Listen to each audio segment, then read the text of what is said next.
마반야바라민 감사합니다.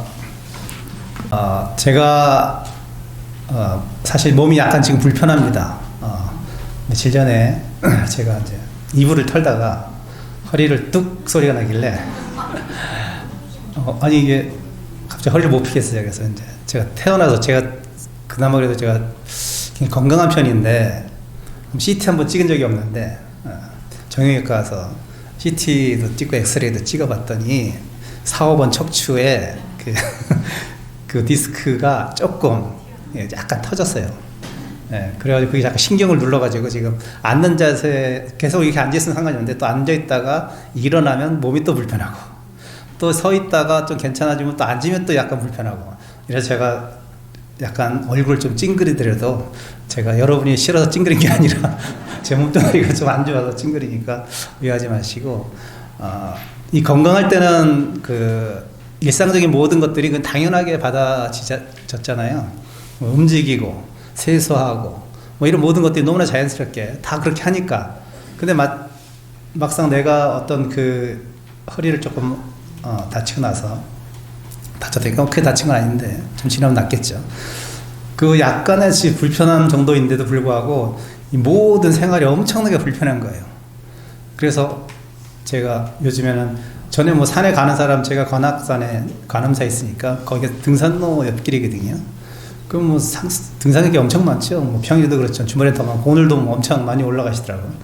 전에는 뭐 그냥 그런가 보다 했는데 내 두 발로 산을 저렇게 걸어서 탈 수 있는 것만 해도 진짜 행복한 사람들이구나.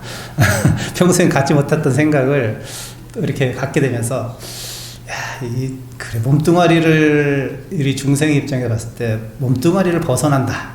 이거 사실 말은 쉽게 할 수는 있지만 이 몸이 한번 아파보기 시작하면 그 몸을 벗어난다는 것이 굉장히 어렵구나.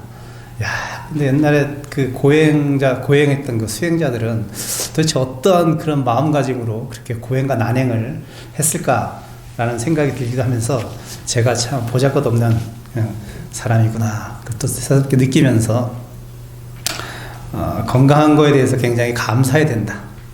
건강에 대해서 내가 내 발로 걸어갈 수 있고 내 발로 누군가를 찾아갈 수 있고 또 내 입으로 누군가와 대화를 하고 이런 것들이 아주 일상적인 것이지만 가장 소중한 것들이다. 가장 아름다운 것들이다. 이런 생각을 많이 하게 됩니다. 그리고 한번 아프니까 이 삶의 질이 확 떨어져요. 삶의 질이 얼마나 떨어지는지 뭐 요즘 사실 새벽 예불도 제대로 못 나가고 아침 공양도 못 나가고 저는 오늘도 아침을 좀 굶고 왔는데 몸을 좀 가볍게 하고 싶더라고요. 허리가 아프니까. 그래서 어쨌든 아프니까 삶의 질도 떨어지고 건강을 유지하는 것은 사실은 이제 쉬운 건 아니지만 일상적인 모든 행위들이 일상 다반사들이 굉장히 고맙게 생각하면서 살아가야겠구나. 물론 저희가 시대가 지나가면 나을 거라고 생각이 되죠. 물론 나아야 되겠죠. 그렇듯이 근데 조금의 불편함이 나의 어떤 그 생각을 모든 것을 그곳에 온통 집중해서 하게끔 나를 만든다는 것. 그 조금의 불편함. 그래서 그 조금의 불편함을 우리가 그 조금의 불편함을 좀 이렇게 인내하면서 참을 필요도 있다. 좀 시간이 지나면 괜찮아진다는 어떤 그 희망적인 생각도 갖긴 하지만 불편한 거는 불편한 거예요.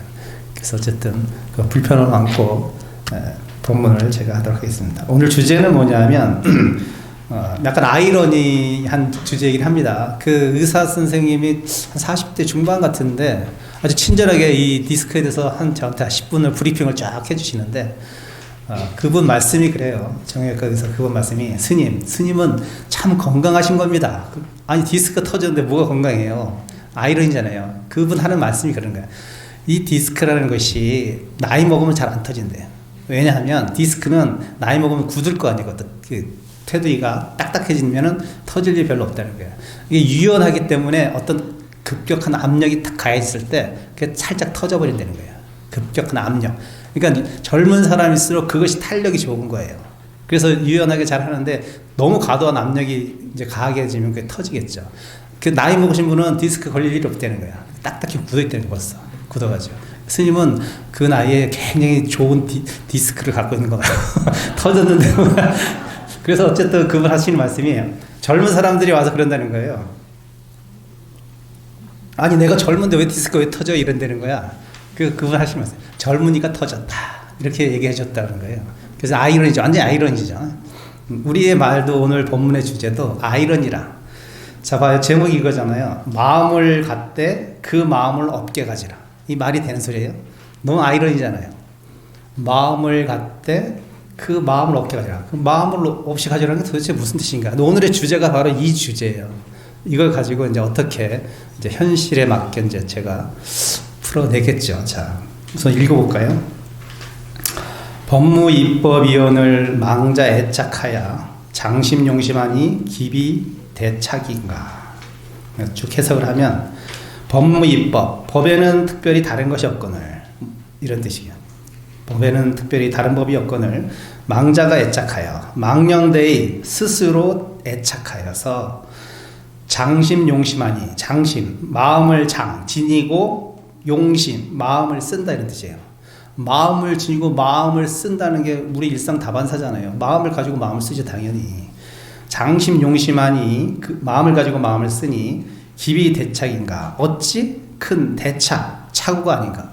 아니 우리가 일상적으로 쓰는 마음을 가지고 마음을 쓰는 일상생활이 대착이라는 거예요. 이 심신명에서는. 그럼 왜 도대체 우리가 장심용심 마음을 가지고 마음을 쓰는 것이 왜 잘못인가, 왜 큰 착오인가를 한번 우리가 알아보는 시간을 갖도록 하겠습니다. 자, 읽으면서 보충 설명할게요. 법에는 차별이 없습니다. 그렇죠? 법에는 차별이 없다고 해요. 사람에게는 남북이 있지만 법에는 남북이 없는 것과 같은 이치입니다. 이게 무슨 말이냐면 6조 해능대사가 저 북쪽에서 온 아주 무지랭이로서 오조 홍인대사를 찾아갔을 때 오조 홍인대사가 약간 시험해 보려고 그러셨겠지만 무시하는 듯이 그랬어요. 아니 저기 저 북쪽에서 온 무지랭이가 무슨 불법의 큰 법을 알겠다고 나를 찾아왔느냐 라고 6조 해능대사를 약간 편화시켰거든요. 그러니까 거기서 이제 보통은 뭐 기죽을 수도 있겠지만 이분은 이제 한 소식을 한 상태에서 간 거란 말이에요. 육조는 벌써 해능은 벌써 금강경 구조를 한다고 응모소집 이승기심을 듣고 한 마음을 열린 상태에서 갔기 때문에 이런 대화가 오고 가는 거예요. 그렇게 자기를 편화해서 아니 뭐 저 북쪽에 무지랭이들 못 사는 아주 그 산골짜기에서 온 놈이 무슨 불법을 알겠다고 왔냐 그랬더니 오조 홍인이 뭐라고 해요. 육조 해능대사가 뭐라고 했냐면 사람에게는 남북이 있지만 법에는 남북이 어디 있겠습니까? 딱 그렇게 딱 대화다 친 거예요. 그러니까 오조 홍인대사가 깜짝 놀랐죠. 그래가지고 이제 제자로 받아들이게 되는 일화가 있거든요. 맞는 말이죠. 사람에게는 남쪽에 사는 사람과 북쪽에 사는 사람이 있지만 사람 자체 본질은 다 똑같은 거잖아요. 경상도 사람도 있고 전라도 사람도 있지만 사는 지역은 경상도고 전라도지만 다 사람인 거예요. 근데 우리는 경상도 전라도라 가지고 패가르고 편가르고 정치적인 갈림을 치면서 또 그걸 이용하는 사람들이 있잖아요. 근데 진짜 여러분이 깨우친 사람이라면 그 어떤 겉모습에 드러난 어떤 그런 걸 가지고 지역적인 걸 가지고 판단할 것이 아니라 본질적인 내면으로 들어와서 사람이라는 인간의 측면을 봤을 때 그 사람을 판단하고 그 상황을 판단해야지 내가 어떤 지역, 학연, 인연에 얽매여서 하게 되면 패착한다는 거예요. 예, 그것이 그때는 굉장히 맞는 것처럼 자기 자신을 느낄 수도 있고 주위 사람한테 환영을 받겠지만 결국 그렇게 판단해서 내리는 결정들이 대부분 나중에는 하살이 돼서 나한테 되돌아온다는 거예요. 나도 누군가한테 차별당할 거 아니야. 그렇죠? 내가 어디 살든 간에 누군가 나를 또 사는 곳에 의해서 나를 판단한다면. 근데 그렇게 여러분 개인적으로 여러분 사는 곳에 의해서 여러분을 판단한다면 그 기분 좋겠습니까? 아니잖아요. 근데 우리는 매스컴에서 그렇게 조정하는 것도 있겠지만 그런 삶을 또는 나도 모르게 무의식적으로 갖는단 말이야. 예. 근데 현명하고 지혜로운 사람은, 법을 공부한 사람들은 그런 판단을 하면 안 되는 거죠. 그런 어떤 외부적인 요인들이 있다 할지라도 나는 본질적으로 들어가서 판단을 해야 돼요. 인간적인 측면에서. 그 사람의 잘잘못을 따져야지 그 지역에 사는 거에 따라서 그 사람의 잘잘못을 따져버리고 정치적 성향을 갖는다면 그것은 굉장히 오해하고 편협된 가치관으로서 살 수밖에 없다. 그렇게 판단을 내리면 그것은 분열과 갈등밖에 안 된다. 그런 내용과 다 일맥상통하는 얘기입니다. 나의 입장에서는 해는 동쪽에서 떠서 서쪽으로 집니다. 내가 딱 여기 서 있어요. 동쪽에서 떠서 서쪽으로 져요. 자, 근데 여러분, 해가 동쪽에서 떠서 서쪽으로 지는 게 맞아요? 본질적인 면에 봤을 때, 과학적인 이치로 봤을 때, 내가 나를 기준으로서는 동쪽에서 서쪽으로 지지만 해는 그냥 떴다가 지는 거야.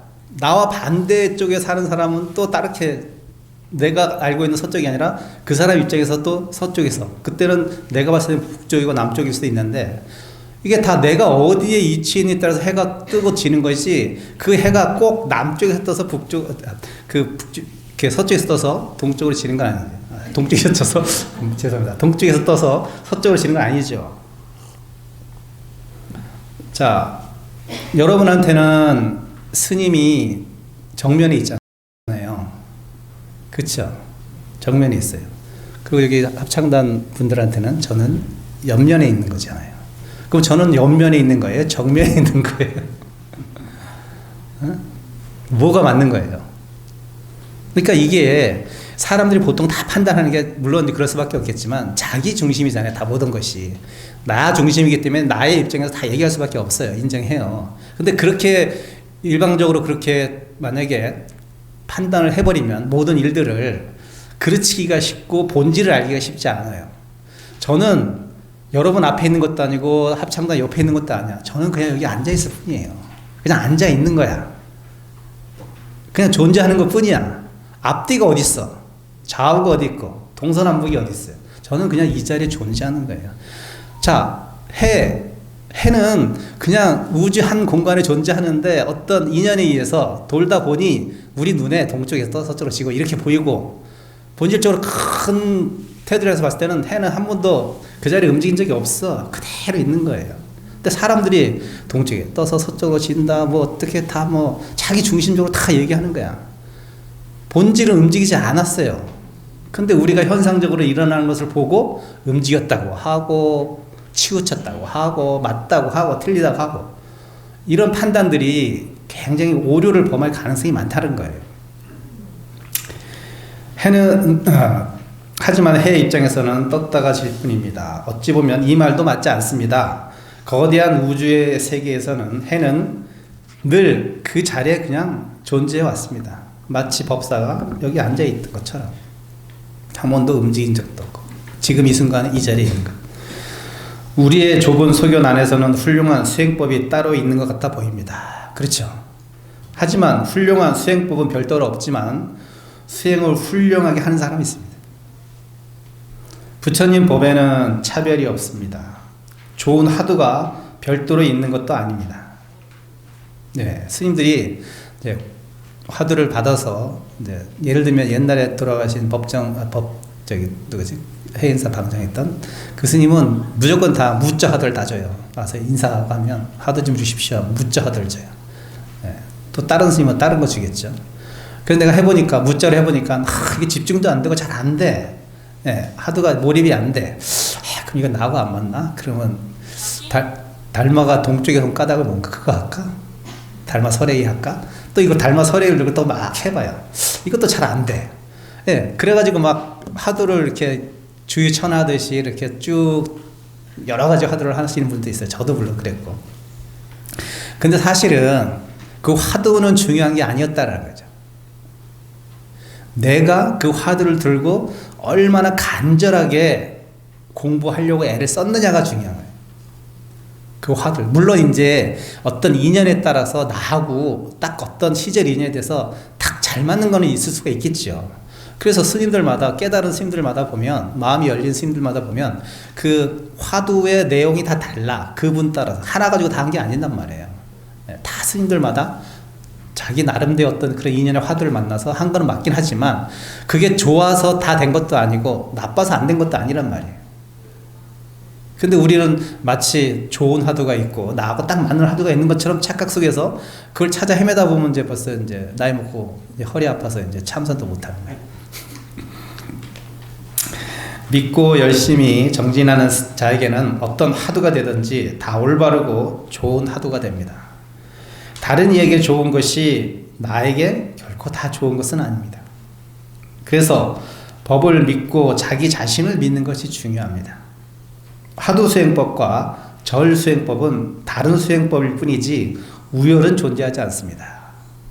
네, 물론 뭐 화두를 하시는 어떤 스님들은 화두가 상근기들이 한 수행법이야. 그리고 뭐 절수행을 약간 밑으로 보면서 그렇게 얘기하시는 스님도 계시고 그런 책도 있어요, 사실. 그렇지만 본질적인 면에 봤을 때 화두 수행과 절 수행은 진짜 다를 게 없어요.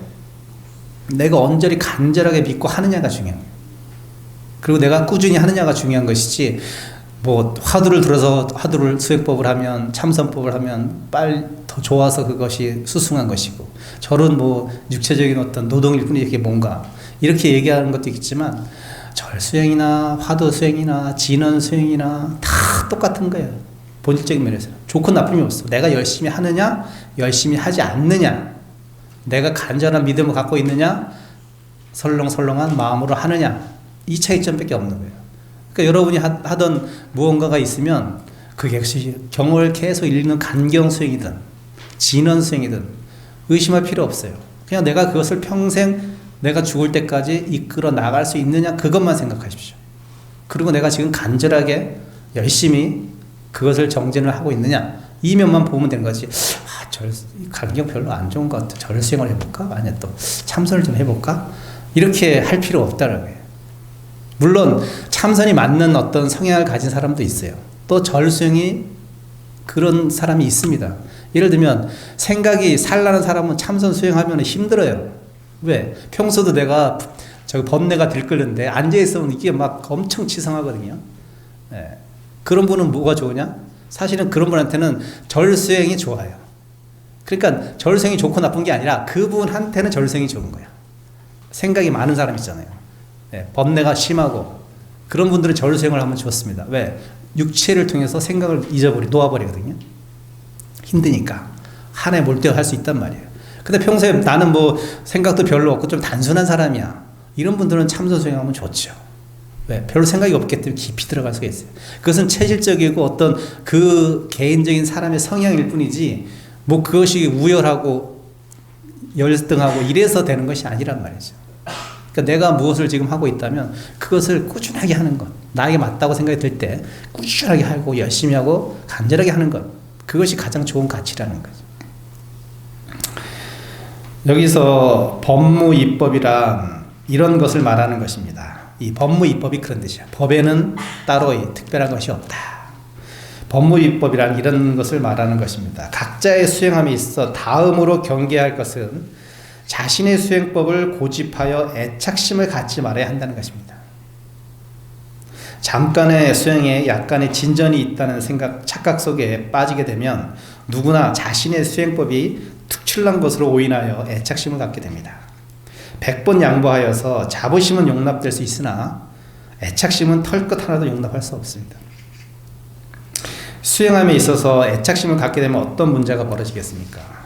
고집하게 됩니다. 이것이 최고라고 생각하죠. 그 다음에 이것이 최고이기 때문에 다른 것은 별 볼 일 없다라고 생각하는 차별심이 일어납니다. 그리고 보다 좋은 다른 것이 왔을 때 내가 그것을 수용하려 하지 않게 되어 좋은 인연을 알아보지 못하는 우를 범하게 됩니다. 내가 열심히 하는 것까지는 좋아. 근데 그 열심히 하는 것까지 멈춰야 되는데 그 열심히 하는 것, 그것을 통해서 나는 이것이 최고다라는 생각을 모두 다 일으킨단 말이에요. 대부분이 다 그래요. 그러니까 참선하는 스님들도 참선이 최고야, 또 절 수행하는 스님은 절이 최고야, 이런 생각 가지면 안 돼. 그냥 이것은 나에게 좋은 것이야, 나에게 맞는 것이야 라고 해서 내가 하면 되지, 이것을 가지고 나한테 맞는 것이 최고다라고 고집할 필요는 없습니다. 내 옷이 나한테는 가장 지금 적절하게 잘 딱 맞는 옷이지만 이 옷이 다른 사람한테 입혔을 때 딱 맞는 옷인가요? 아니잖아요. 이것은 나에게 맞을 뿐이야. 근데 이것이 최고다라고 하면 되지, 최고는 아니잖아요. 그냥 나한테 맞는 옷일 뿐이지 최고는 아니란 말이에요.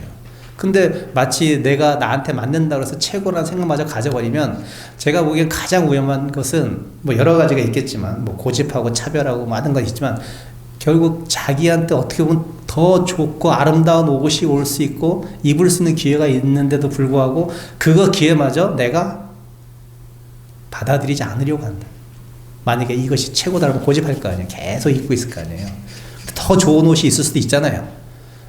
무언가 고집하고 애착심을 갖게 되면 거기서부터 이제 내가 다른 인연을 볼 수 있는 눈을 상실하게 되죠. 볼 수 있는 안목을 상실하게 된다. 그래서 수행자나 일상생활을 통해서 가장 바람직한 태도는 제가 여러 번 말씀드리지만 열린 마음, 유연한 사고, 네, 열린 마음, 유연한 사고, 이것을 갖기 위해서 내가 공부하는 거지 사실은. 내가 공부하는 목적은 이것을 통해서 도를 통하고, 이거는 부차적인 문제에서 제가 보기엔 그래요. 우리 일상에서는 그래요. 우리 여러분한테는. 나는 이 수행을 통해서 내 마음을 보다 그것을 넓히는 거예요. 그리고 오픈된 마음으로 확장시키려고 애를 쓰는 거예요. 그리고 내가 보지 못한, 평소에 요 마음 가지고는 보지 못했는데 내가 수행함으로써 거기서 어떤 체득된 어떤 힘에 의해서 그것들을 볼 수 있는 안목을 키워나가는 거예요. 그렇게 안목이 커지면 여러분한테 무슨 이익이냐? 내가 그렇게 하나에 끄달리지 않게 되고 넓어지기 때문에 자식 문제든 금전적인 문제든 인간관계든 이런 것들에서 평소에 내가 갖고 있었던 그런 생각보다 수행을 통해서 넓어진 마음으로 인해서, 넓어진 안목으로 인해서 그것들을 보는 눈이 또는 해석하는 마음이 달라져요. 그래서 나한테 전에는 문제가 됐던 것들이 그 공부를 하고 나서, 내가 불교적인 수행을 하고 나서는 그것들이 문제가 없다는 것이 아니라 문제는 있지만 그 문제를 바라보는 내 시야가 바뀌기 때문에, 또는 내 안목이 바뀌기 때문에 나에게는 문제가 되지 않는다는 거예요. 그 다음부터는. 그리고 문제가 되지 않기 때문에 객관적으로 보게 되고, 객관적으로 보게 되기 때문에 해결할 수 있는 방법을 누구보다 또 쉽게 찾을 수 있는 거죠. 그 문제에 천착하고 빠지게 되면요, 헤어나지 못합니다. 헤어나지 못해요. 그렇지만 내가 한 발 떨어져서 보면 보이잖아요. 제가 바둑 두고 장기 두면요, 제가 플레이어로서 참가해서 두면 안 보여. 왜? 이기려는 욕심 때문에. 근데 옆에서 제가 딱 보면 저기다 놓으면 되는데 이기는데 이거 못 봐요. 제가 제3자 되면 보인단 말이에요. 공부하는 것은 우리가 모든 면에서 제3자가 되기 위해서요. 내 자식의 문제에 있어도 3자가 돼야 되고, 내 남편을 생각하는 것도 3자가 되고, 내 돈의 재산에 대해서, 재물에 대해서, 명예에 대해서 생각하는 것도 3자의 입장에서 바라보면 해결책이 분명히 있는데, 내가 플레이어로서 그 참가자, 당사자가 돼가지고 탁 그것을 생각해버리면 답이 없게 돼요. 왜? 거기에 내 욕심과 이기심 발동되게 작용해서 포함되어 있기 때문입니다. 옆집 아이가 다치면 여러분, 아이고 안 됐네 라고 하잖아요. 내 자식이 다치면 어떻게 돼요? 난리 나죠. 똑같은 이치. 그냥 그 법륜 스님 말씀대로 자식을 생각하기를 옆집 자식이다, 옆집 남편이다 라고 생각하면 많은 문제들이 해결돼요. 근데 내 자식이다, 내 남편이다 생각하면 이게 문제가 해결이 안 되는 거예요. 제3자가 될 필요가 있는 거예요. 근데 공부를 깊게 하고 어떤 불교적인 수행을 꾸준히 하면은 제3자가 금방금방 될 수가 있다니까요. 희한하게. 그러면서 객관적으로 지금 내 상황을 판단하게 돼요. 그럼 객관적으로 보기 때문에 내가 천착하지 않기 때문에 보이지 않던 것들이 보이고, 해결될 수 없는 것들이 해결될 수 있는 상황이 생겨버린다니까요. 공부는 그래서 하는 거예요. 뭐 도터서 뭐 하시려고. 산속에 들어가서 뭐 도트면 좋겠지만 쉽지 않잖아 그거. 그러면 돈은 못하더라도 공부해가지고 내가 전교 1등은 못하더라도 인서울은 할 수 있잖아. 좀 하면. 그렇죠? 인서울은 할 수 있잖아. 자, 부처님의 수행법은, 자, 부처님 수행은 어떻게 하시냐. 제가 모두 판단하는 게 어떤 건 있냐면, 사실은 저도 아직은 중생이기 때문에 판단에 좀 미스가 되고 오류를 범할 때가 있잖아요. 그러면 저는 뭘 생각하냐면, 부처님은 그 당시 어떻게 했지? 부처님은 그 당시 어떻게 했지? 제가 부처님 옆에서 지켜본 건 아니지만 책을 통해서 많이 봤을 거 아니에요. 그분이 어떤 상황과 사건을 처리하는 방식을. 그때 스님은 어떻게 했지? 부처님은 어떻게 했지라고 하면 답이 나와요. 답이 나옵니다. 자, 부처님은 수행할 때 어떻게 하셨어요? 늘 열심히 했고요. 자신에게 솔직하셨습니다. 이게 무슨 말이냐면, 당신이 했던 걸 고집하지 않았어요. 당신 처음에 고행주의를 믿어서 심하게 고행했고, 선정주의를 믿어서 심하게 선정해봤지만, 내가 만약에 고행을 했는데 뭔가 이게 체득되는 게 막 대단한 게 있었어. 그럼 그 고행주의 벗어나기 쉽지 않아요. 뭐 선정을 통해서 내가 진짜 뭐 선정 맛보면 그 선정을 늘 즐기고 싶어 해. 현실적으로 나오지 않아. 부처님 이 두 가지 다 해보셨단 말이에요. 근데 가장 그분의 제가 위대했던 것은, 버렸다는 거예요. 아, 이게 진짜로 내가 원하는 방식의 깨달음은 아니야 라고 생각하셔서 당신이 진짜 비상비비상자까지 올라간 그 상태까지 올라갔는데도 불구하고 선정주의를 확 버리고 고행주의도 확 버려버렸어요. 그리고 깨달으셨거든요. 만약에 우리가 보통 사람이라면 거기에 탁 예를 들면은 그 선정주의 할 때는 그 스승이 이 스승과 같은 깨달은 경지에 올랐어요. 부처님이. 그 이름이 하도 어려워서 제가 못 외웠는데 그 스승하고 똑같은 경지에 올라서 그 스승이 뭐라고까지 제안을 했냐면 너 나랑 이 교단을 반반씩 운영하자. 이런 제안을 한 거예요. 예. 이런 제안을 했어요. 근데 부처님이 그러면 얼씨구나. 아, 이제 나도 한 교단의 교주가 돼서 종단을 이끌어 나갈 수 있겠네라고 덥석 잡았을 것 같아요. 자기가 당신이 솔직하니까 당신이 생각했을 때 내가 추구하는 깨달음, 당신이 깨달음이 뭐예요? 추구했던 깨달음이 뭐예요? 내용이 뭐예요? 완벽한 평안이다. 평안. 흔들리지 않는 마음이란 말이에요. 그러니까 들쑥날쑥하지 말아야 되는데 선정하고 있을 때는 마음이 너무나 평화로워. 모든 걸 다 할 수 있을 것 같고 모든 사람을 다 사랑스럽게 보여. 근데 당신이 선정에서 딱 나와서 현장에 딱 투입돼서 중생들과 같이 엮여보니까 행복하지가 미운 놈이 또 생겨버리네. 그러니까 아, 이건 내가 생각하는 완벽한 깨달음이 아니라고 그것을 버리셨잖아요. 네, 버리셨단 말이에요. 그 최고의 단계까지 올라갔어. 근데도 버렸단 말이야. 그러니까 이분은 굉장히 그 자기 자신한테 솔직했다는 거죠. 네.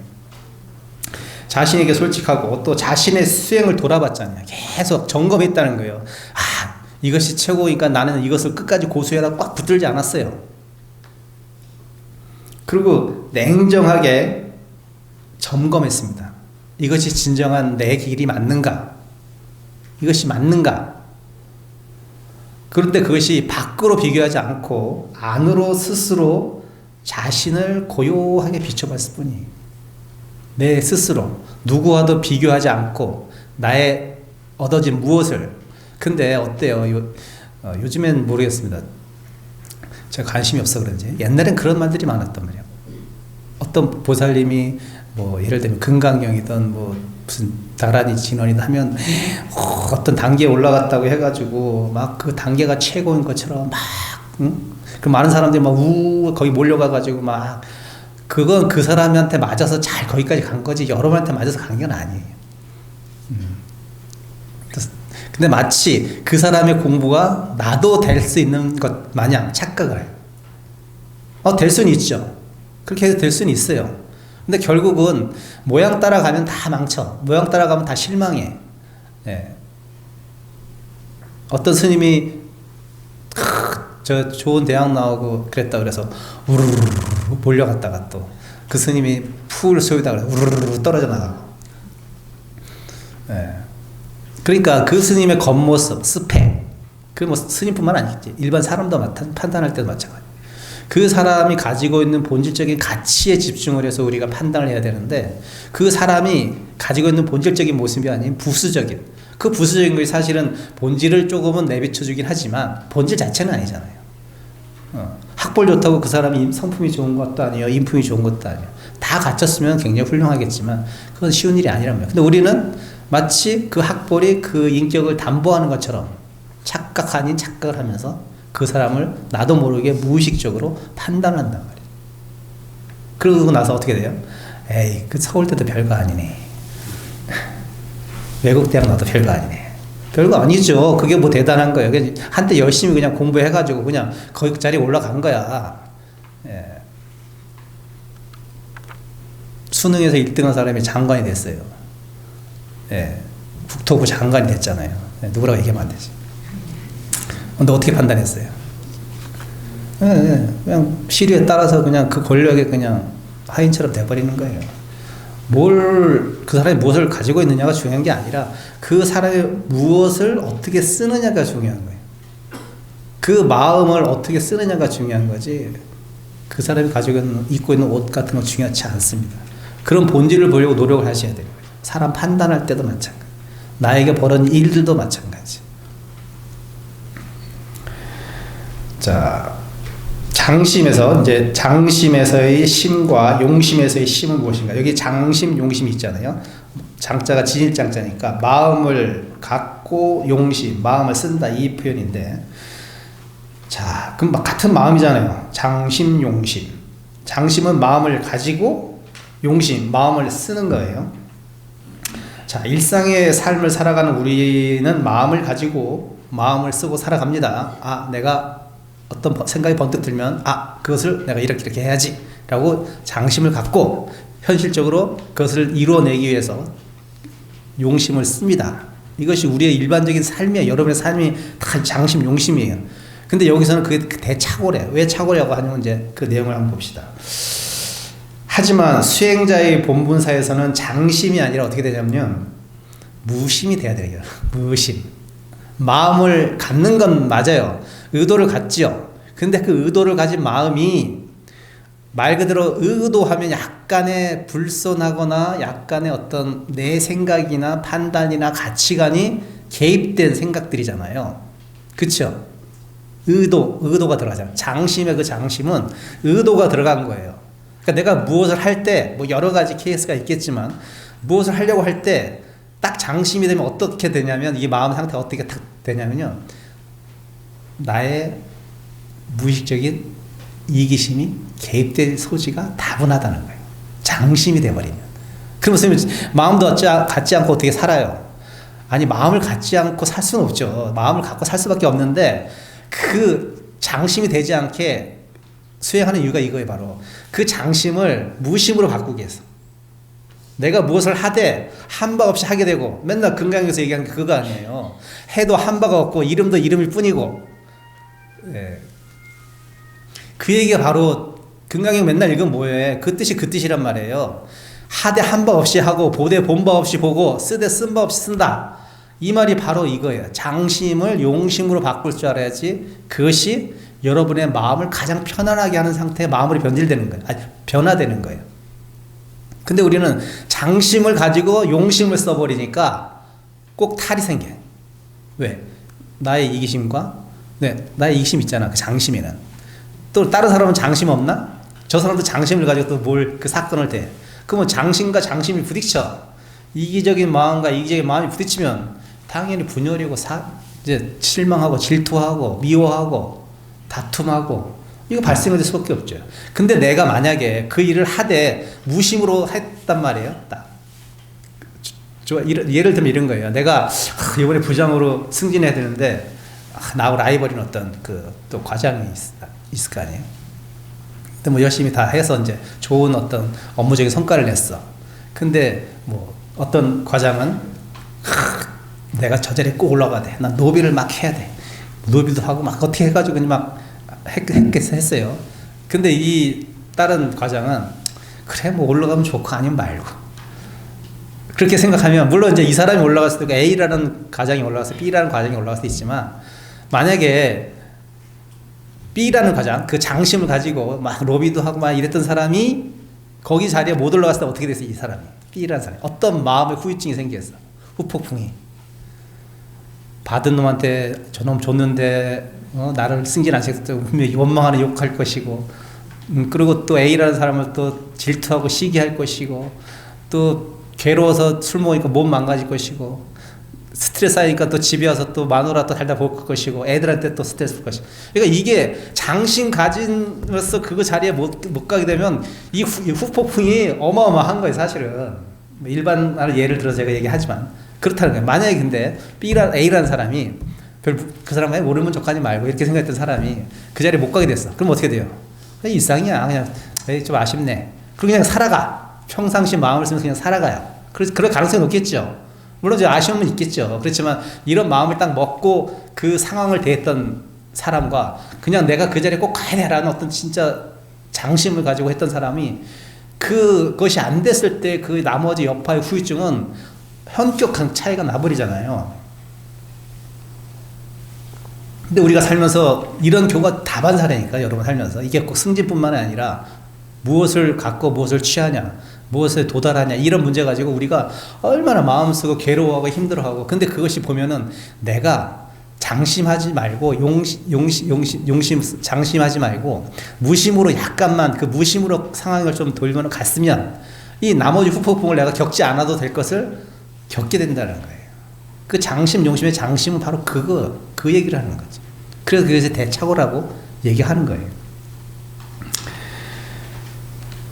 장심은 의도를 가진 마음입니다. 일상의 삶 속에서는 거의 대부분의 마음씀이 의도가 내포될 수밖에 없습니다.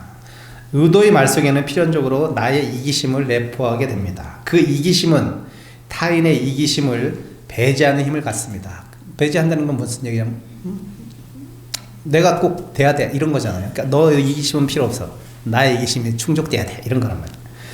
그래서 결국은 두 이기심은 충돌할 수밖에 없게 됩니다. 뒤를 이어 둘 중 누군가는 좌절하고 실망하고 원망하고 증오하고 분열하게 됩니다. 결국은 그 부정적인 타인의 마음 그늘로 인해서 나의 승리는 반쪽짜리 승리일 뿐입니다. 그 여파로 인해 곧 내 마음도 편해질 수가 없게 되기 때문입니다. 네, 내가 장심을 가지고 그 자리에 도달한들 그 장심을 가지고 그 자리에 도달한들 그 자리에 차지했어요. 그 사람의 마음 편할까? 편하지 않을 거라고 봐요. 잠깐의 기쁨은 있겠지만 결국은 돼야 될 사람이 되는 자리가 돼야 되는 것인데 뭐 노비하고 뭐 했다고 돼버리면 그 제일 자신이 본인이 제일 잘할 것이고 결국은 그것은 언젠가는 드러나게 되죠. 실력이라는 것은. 이것이 부처님의 법의 눈으로 보는 마음법의 귀결입니다. 네, 이게 부처님이 법의 눈으로 보는 일상의 마음법이 여러분이 그렇게 쓰고 있다는 거예요. 중생들이 부처님 법의 눈으로 이렇게 봤더니 야, 저놈들이 장심을 가지고 쓰네. 그 무심이 좀 돼야 되는데 그래서 자기 스스로 신세를 스스로 들볶네. 야, 그 수행을 좀 해야 되는데 마음을 좀 들여다볼 수 있는 힘을 키워야 되는데 그래서 부처님이 84,000 법문을 쫙 펼쳐놓으신 거예요. 왜? 사람마다 근기가 다 다르니까. 이 옷이 맞는 사람이 있고 저 옷이 맞는 사람이 있듯이 법을 쫙 펼쳐놨어. 절수행, 참선수행, 진언수행, 무슨 수행. 부처님 수행법이 엄청나게 많잖아요. 그 수행법을 쫙 펼쳐놨어. 야, 너한테 맞는 옷 입어. 이 옷을 입고 한번 네 그 장심을 잘 들여다봐. 네가 쓰는 일반적인 마음이 어떠한 이기심이 내가 개입됐는지 한번 잘 살펴보고 그 마음을 약간 무심하게 돌릴 수 있는 힘을 키워. 이렇게 얘기하시는 거예요. 계속 끊임없이. 왜? 그래야지 네 마음이 편안해지잖아. 그래야지 너한테 천국이잖아. 그게. 다른 사람은 모르겠어. 너한테 천국이야. 각자의 다 천국이면 여기가 다 천국이잖아. 누구한테만 그건 천국이 아니에요. 다 천국이 돼야 돼. 사람이 다 그렇게 마음을 쓰면 이곳이 사바세계가 천국이 될 수가 있잖아요. 하늘나라 천국이 아니라. 그래서 무심이 되어야 어떤 후유증도 없게 됩니다. 마치 배가 잔잔한 호숫가를 가로질러도 호수물은 그 흔적을 남기지 않아 늘 고요하고 평화롭잖아요. 예. 배가 이렇게 고요한 호숫가에 배가 쭉 가면 물결이 옆으로 쫙 갈라지잖아요. 마음의 파도가 일어날 수 있어요. 우리 일상 살면서 다 일어납니다. 그렇지만 일어날 수는 있지만 무심한 사람, 장심을 가지지 않고 무심하게 세상을 판단하는 사람은 그 파도가 서서히 배가 지나가고 나면 그 어떤 문제가 지나가고 나면 또는 상황이 지나가고 나면 사건이 지나고 나면 다시 잔잔해지. 이건 무심하게 그 배를 맞이한 사람은 그렇게 돼. 그렇지만 유심, 장심을 가지고 그것을 판단하는 사람은 나는 배 앞머리에 있어가지고 맨날 파도만 치는 그 자리만 가는 거야. 맨날 물결 치고 파도 치고 파도 맞고 막 이런 자리만 가는 거예요. 그럼 배 뒤에서 있는 사람들은 다시 그 갈라진 물결들이 다시 합쳐지면서 고요하고 평화롭게 됩니다. 그 얘기를 하는 겁니다. 장심, 용심은 일상에서 늘 벌어지고 있는 현상입니다. 그 마음도 다 어떤 곳에서는 필요한 마음입니다. 마음이 필요 없지 않다는 거 아니야. 그 장심도 필요합니다. 하지만 그 일상의 마음씀으로 인해 괴로움과 고통이 반복적으로 수반된다는 거예요. 이게 문제는 이거예요. 장심을 가졌는데 스님 저 별 탈 없이 잘 살고 있어요. 그러면 괜찮아요. 그렇게 사세요. 계속 살아도 되는데 장심을 가지고 일상을 평화롭고 그렇게 살기가 쉽지 않을 거예요. 분명히 이제 반복적으로 괴로움과 그런 것 충돌이 일어날 겁니다. 그럴 때는 한번 생각해 보는 거예요. 난 스님, 저는 왜 자꾸 사람들하고 관계가 안 좋아지고 왜 이런지 모르겠어요. 저는 별로 사람들하고 사이좋게 잘 지내는 것 같은데 왜 사람들은 저는 질투하는지 모르겠어요. 막 그런 마음 이제 상담을 할 때가 있어요. 젊은 사람들, 특히 한 30대 초반 직장생활, 특히 여성들. 그럼 제가 이렇게 얘기하죠. 남이 질투하는 것이 느껴져? 느껴지죠? 쓰니 그래? 그래. 너가 질투심이 많구나. 깜짝 놀래요. 질투심을 갖고 있지 않은 사람한테는 질투심을 느끼지 못합니다. 왜? 자기한테 없는 것은 볼 수가 없거든요. 자기한테 있기 때문에 보이는 거야. 저 사람이 날 너무 미워해요. 당신한테 미움이 있기 때문에 그렇게 보이는 거예요. 근데 사람들은 다 그냥 저 사람이 날 미워한다고 생각하고 질투한다고 생각해요. 아니에요. 당신 안에 그것들이 존재하기 때문에 얘기하는 거예요. 자기만 몰라. 그러니까 모두 우리 눈에 보이는 이 세상 모든 것들이 다 자기한테 있기 때문에 보이는 겁니다. 없는 것이 보이지가 않아요. 세상이 늘 아름다운 사람은 내가 늘 아름답게 보이기 때문에 아름답게 보이는 거예요. 내가 늘 사람이 싫고 무섭고 두려운 사람은요, 그 사람의 두려움과 그것이 늘 존재하기 때문이에요. 어떤 사람은 사람과 너무 친화력이 좋잖아요. 어떤 사람은 사람을 좀 멀리 하잖아요. 사람마다 그게 다 다른 것은 그 사람이 갖고 있는 마음씀이 다르고 뭐 타고난 것도 있겠지만, 나한테 없는 것은 절대 여러분 드러나지 않습니다. 무언가 드러날 때는 그것도 나한테 있다고 생각하세요. 근데 그것을 부정적인 거라면 줄이려고 애써야 되고, 그것을 좀 소모시키고 순화시키고 변화시키려고 노력을 하셔야 된다. 탓만 하면 안 돼. 그래서 반복적으로 수반된다면 무심으로 한번 그 마음을 돌리려는 장심과 용심의 지혜, 장심과 용심. 장심을 가지고 마음을 쓰긴 쓰지만 우리 일상의 삶이 그 마음씀이 내가 조금 무심하게 그 장심을 갖고 쓰나. 그래서 제목이 마음을 갖되 그 마음이 없게 가지라는 말이 그 말인 거죠. 장심의 마음을 가졌다면 그 장심을 살짝이라도 무심으로 살짝 돌려서 쓰려고 하는, 용심하려고 하는 그런 마음을 우리가 일상 속에서 가지고 이렇게 뭐 사람을 대하든 어떤 상황을 대하든 벌어진 일을 대할 때, 그러면 아마 그 사람이나 사건, 사고, 뭐 모든 것들이 좀 더 편안하게, 나에게 편안하게 느껴지게 되고 편안하게 다가올 거예요. 근데 만약에 내가 장심만 가지고 일반적으로 밀어붙여 버리거나 이렇게 일상적으로 펼치게 되면 그 장심, 내 마음가짐으로서 내 마음이 다쳐. 그 마음 때문에. 그러니까 내가 그 장심을 가질 때 뭔가 하고자 하는 의도가 생기고, 그것이 특히 일상적일 때는 그나마 좀 덜한데 후유증이, 그것이 어떤 이해관계가 돼버리면, 또는 그게 명예든 금전이든 자리든 어떤 그런 상황에서 내가 딱 장심 가지고 딱 그걸 바라보거나 추구하게 되면 분명히 나도 다치고 남도 다치고, 특히 그런 건 더 심하게 드러나요. 현상적으로. 그럴 때는 좀 약간 무심하게 보려는, 좀 서운하고 그런 건 물론 있습니다. 스님도 요번에 총무국장을 잘렸어요. 총무에서. 잘렸어요. 처음에 되게 서운했어요. 며칠 서운했어요, 며칠. 그렇지만 뭐 보기엔 벌어진 일 어떻게 해요? 그러려니 하고 그냥 저는 간음사는 아직 안 잘렸으니까 아직 희망은 있잖아요. 그러니까 스님이 뭐 괴롭지 않다는 건 아니에요. 괴로움도 있죠. 당연히 서운한 것도 있죠. 그렇지만 너무 그 마음에 빠지지 말고 빨리 헤어나세요. 헤어나셔야 되고, 저한테 하는 얘기입니다. 빨리 제가 일주일 좀 넘었나 이제 좀 많이 회복됐어요. 허리가 아프니까 아무 생각이 안 나 지금. 그 허리 다치겠나? 어쨌든 그래서 그런 마음이, 서운한 마음이 물론 있죠. 있지만 그것을 빨리 회복하려면, 계속 내가 서운한 마음 갖고 있으면 나만 괴롭잖아. 바보 같은 짓이잖아. 그 자리가 없다 그래서 제가 뭐 중노릇 안 할 것도 아니고, 뭐 중이 아닌 것도 아니잖아요. 뭐 언젠가는 그런 자리가 또 올 수 있는 거고, 뭐 그건 모르는 거잖아요. 그냥 그런 희망적인 생각을 해야지. 그 잘린 것에 대해서 막 생각하면 괜히 분노 속에 살면서 신도들한테 짜증만 내겠죠. 그러니까 이게 저한테 하는 얘기입니다.